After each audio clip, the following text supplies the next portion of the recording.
afternoon, everyone. Swim against the tide. Not an easy thing to do. No one is built or prepared for it. And neither was I when I decided to run for the president of the Association of Nepalis in Minnesota. It was a hard decision, and it was a 2-year long journey, which was full of strong currents. Every time I thought I reached a calm side, there was a new tide. So today, let me take you through the journey of why I decided to take on this ordeal, all the challenges, the positive experience, and some takeaways. I often get this question, why did you decide to even go for this volunteer position? In the board, we have this, every 2 years we change the board. If there are many candidates, we hold an election. In 2015, I thought there were a lot of great candidates who could be the next president. But as I was talking to them, I found out that there is this fear of election. People think election is really bad, election will divide a community. It didn't settle well with me. It was against my beliefs and ideas. Here we live in this country, which is one of the biggest democratic places, which encourages us to believe in free competition, free market, or freedom of expression. And yet we have this fear of election. We keep complaining about things not working, but we never take a step towards making a positive change. So I decided to stick to my belief that election would bring the best out of us, would help us be more creative, help our organization have more visibility, and reach out to more community members. So I decided to run for the president and be the agent of change. Now, it wasn't an easy process being a youth and a woman. It was a swim against the tide to fight an election against familiar faces of the community. But I had this amazing team of all girls. We were there to support each other. We were very creative. We had ideas. We implemented everything. And we were leading a path because everyone was following us. Even in the day of the election, there were more than 500 people who came. So on that day, it wasn't about winning or losing for me. I felt I had already achieved my goal, saying election brought out the best in us, and we had reached out to so many people. People may have come there that day to support 2 different candidates, but they left with one community leader. We won the election, and I was the new young first woman president of the Nepali community. Dust of glory of winning an election had not even settled down. Within few days, there was a massive earthquake in Nepal. Nepal was hit by this earthquake of 7.8 Richter scale.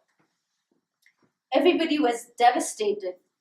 I was horrified. I didn't sign up for this role. I thought my role and responsibility would be little more than what my predecessors did. I had a vision, I had a strategic plan, and now I was accosted with this astronomical task.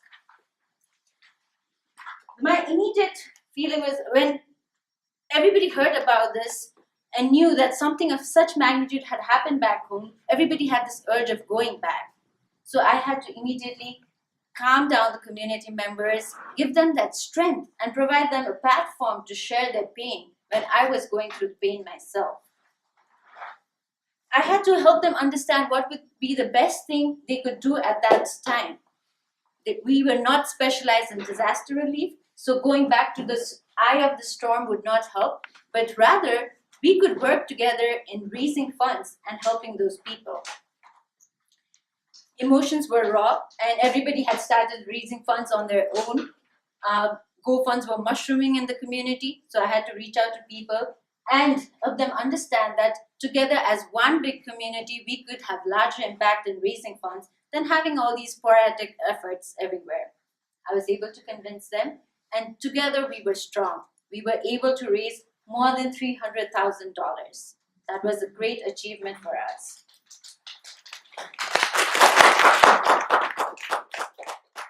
Then came the next tide. There's this pool of money, and everybody wants to have their say.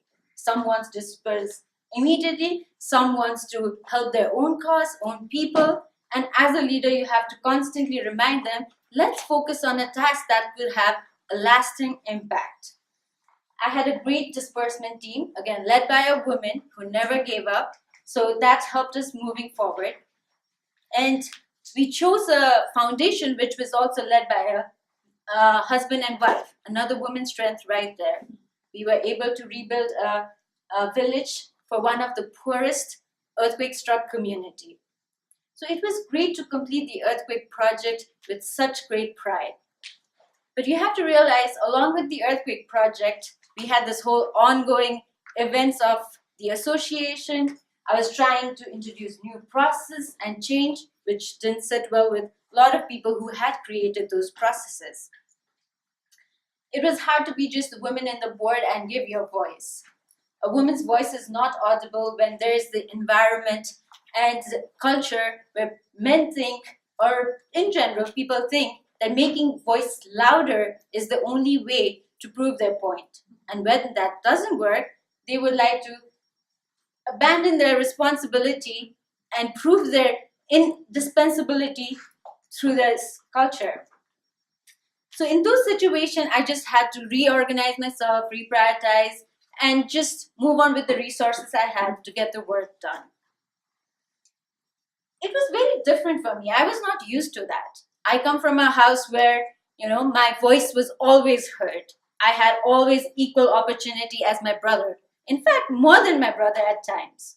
And my brother did the same to me. He always pushed me forward, gave me more opportunities and exposures, and gave me a belief that anything was possible for me. I could do anything. I was very fortunate with my friends as well. I had friends who believed in the same idea that I was equal to them.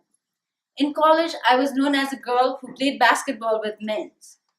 So every time when I had these difficult situations, I would go back to my core strength, which came from my upbringing, exposures, and equal opportunities. So today I want to leave you all with the message that we need to provide our girls not just equal opportunity, but more than equal opportunity. Equal is not enough. I think we need to give them that extra push. We need to give them or make them believe that anything is possible for them. We also need to educate our boys that girls need to have that extra push and they can also do as much as they themselves can do.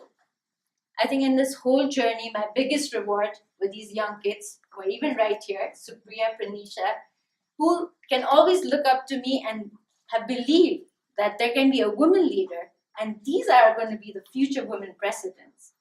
And even the brothers who look up to and say, hey, there's a woman leader, and my sister, my mother can equally do the same thing as she has done.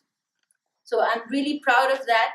So let's all work together, give our girls and women that extra strength, extra push, and not equal, but more than equal opportunity so that they can swim against any tide with ease. Thank you very much.